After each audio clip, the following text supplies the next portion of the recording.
mistakes.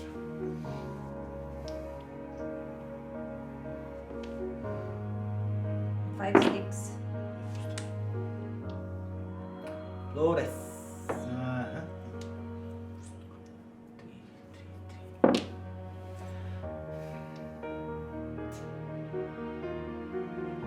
Bunot. Single. Hola. Siyete, pare! Splitter ball! Tinig naman ito talaga! Ikaw na talaga, Minda!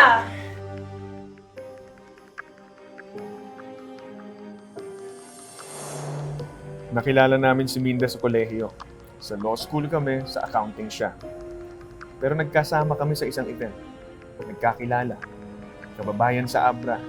Naging kaibigan at barkada na. Sobrang talino nitong si Minda. Kaya noon pa, siya ang kinukuha naming bookkeeper. Maski hindi siya nakatapos ng accounting. Dahil maagang nabuntis at nag-asawa.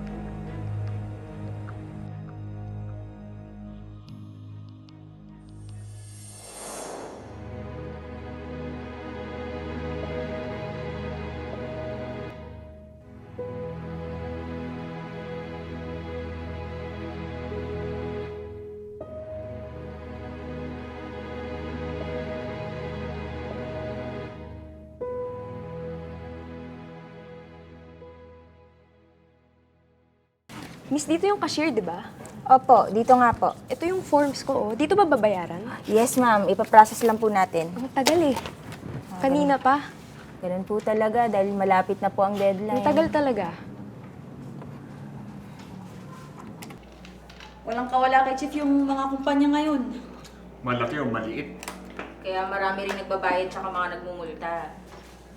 Marami ring nagbubukas at maraming withholding tax. Lalo pa.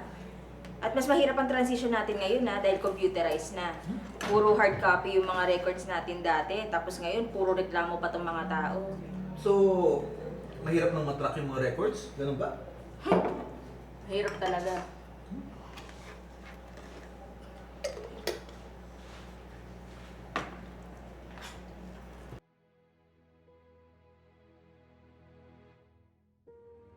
Napag-initan. Ano yung sinasabi ni Manang Lori na nahuli daw kayo nung isang trainee dun sa opisina? Nagpapaniwala ka doon, chismosang matanda yun. So ano nga? Ba't ka nasisante? Sabi ko nga sa'yo, napag-initan ako. Dati na mainit ang ulo sa akin nung ni Boss Big. Pag yung sinasabi ni Manang Lori, totoo ha? Huwag ka nang uuwi dito ha? Eh, yan ang hirap sa'yo. Kung kanino ka naniniwala. Makaalis na? Hoy! Papasukin mo yung mga bata! Naririnig mo ba ako? Wisit na to.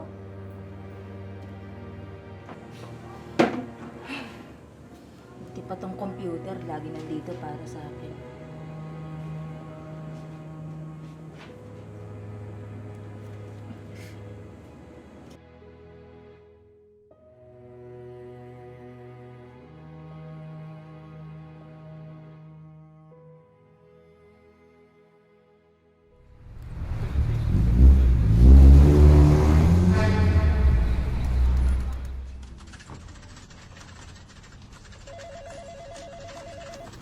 Simple at paulit-ulit ang pang-araw-araw na routine sa opisina.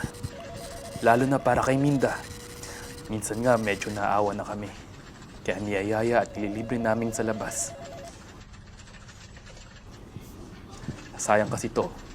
Nakapagtapos ng accounting, hindi lang sana kahera. May tsura pa naman.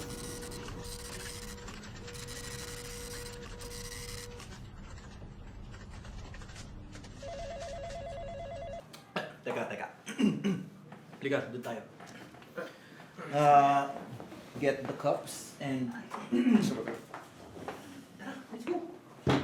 Kaya tayo ay merong pag-uusapang seryoso. Sige. Okay. Ito. Meron kasing nagbabayad ng withholding tax sa bangko ng diretso. Pero pwedeng padaanin sa atin. I-divert lang natin. Ang kailangan lang merong pumronta. Yung magaling dumiskarte, yung pinagkakatiwalaan Yung kumakain na ng sandwich at tortang talong araw-araw. Ha? Oy, teka, hindi ako kumakain ng tortang talong araw-araw ah. Madalas lang. Okay? pero, ang point is, nasa posisyon ka na, wala namang mag-check sa'yo. Okay? May plano na ako. Sakay ka na lang. Ay? Teka. Tumingin tayo.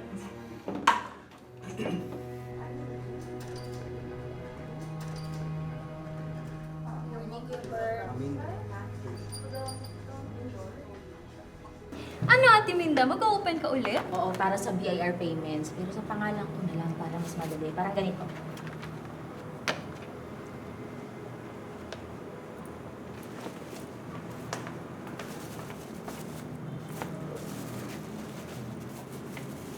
Ay, ganda. Ito nga pala. Nagluto ako ng pansit. Di na nakita kasi alam ko paborito mo. Ay, thank you po, Ate Minda.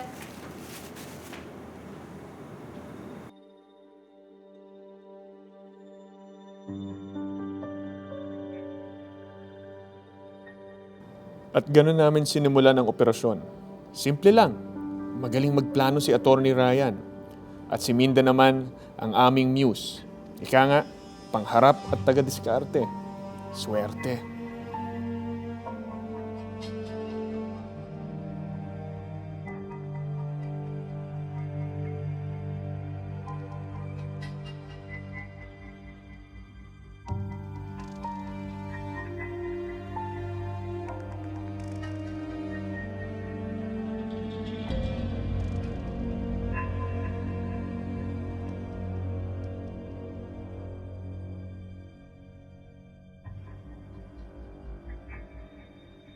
Madali nang kumilos din kami ni Lexi. Tanggap ng bayad, deposit, pagkalipas, withdraw. Sobrang dali. Kaching.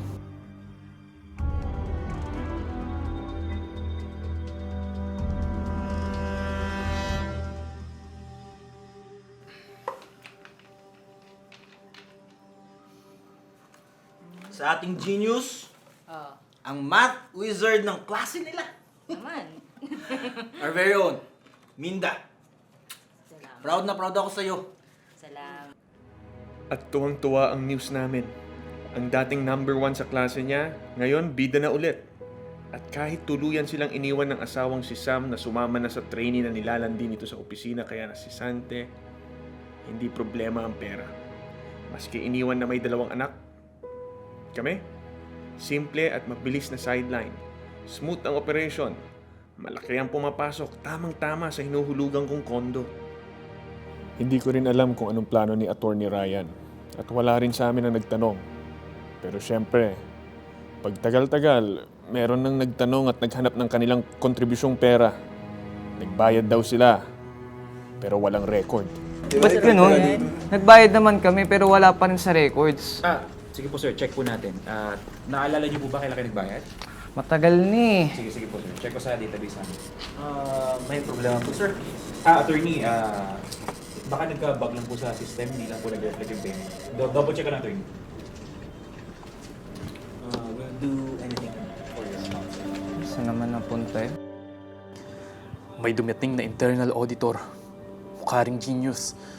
Mukhang stricto at matinik. Kasi dire-diretsong inupakan ng mga records. Walang pinalampas. Dito na nagumpisang magka-leche-leche.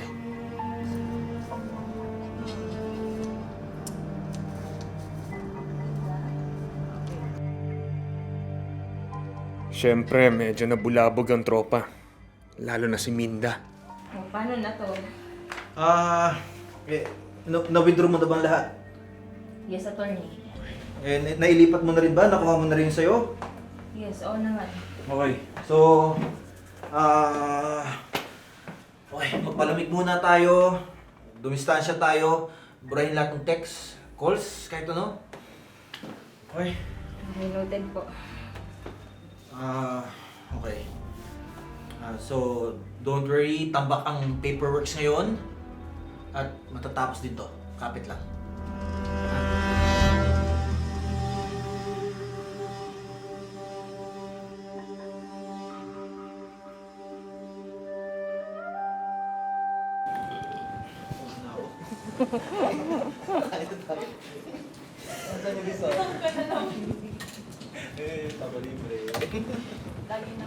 Magandang araw. Ikaw ba si Minda Di Makulangan? Ako nga po. Pwede ka bang makausap? Sumama ka sa amin. Ikaw ay inuhuli sa bisa ng arrest warrant na inilabas ng korte para sa kasong plunder. May karapatan ka manahimik, lahat ng sasabihin mo ay maaaring gamitin laban o pabor sa'yo sa anumang korte. May karapatan kang kumuha ng sariling abogado. Sumama ka na sa amin.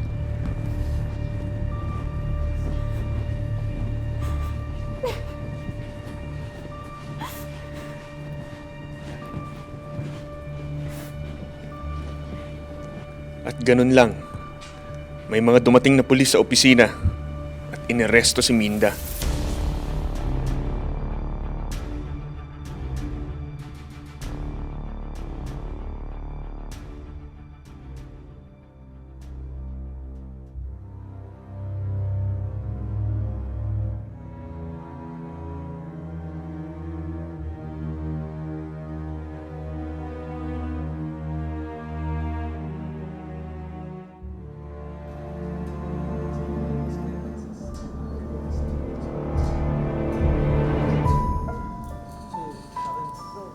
Inimbestigahan ng opisina, bangko at lahat ng papeles, pati mga ilang testigo sa mga transaksyon. Nahatulang may sala si Minda at nakulong. Kinwestiyon sila Attorney Ryan at Lexi at ako pero pinakawalan din agad dahil kulang sa ebidensya na nagdadawit sa amin bilang kasangkot sa krimen.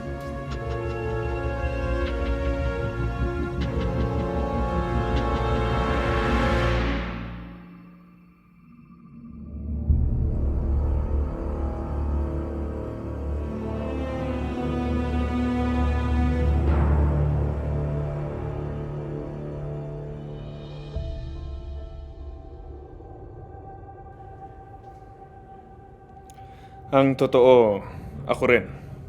Maninigurado na muna. Magpapalamig. Baka merong mahalungkat yung genius na auditor na madawit ang pangalan ko. Meron kasi ako napirmahan. Ay, palamig lang daw. Sabi ng totoong genius, si Attorney Ryan. Malinis ang plano. At sadya niyang in-expose si Minda para kung merong sumabit, siya lang. Ako naman, uwi muna akong Buena Vista. Magdi-disappear. Ilang buwan.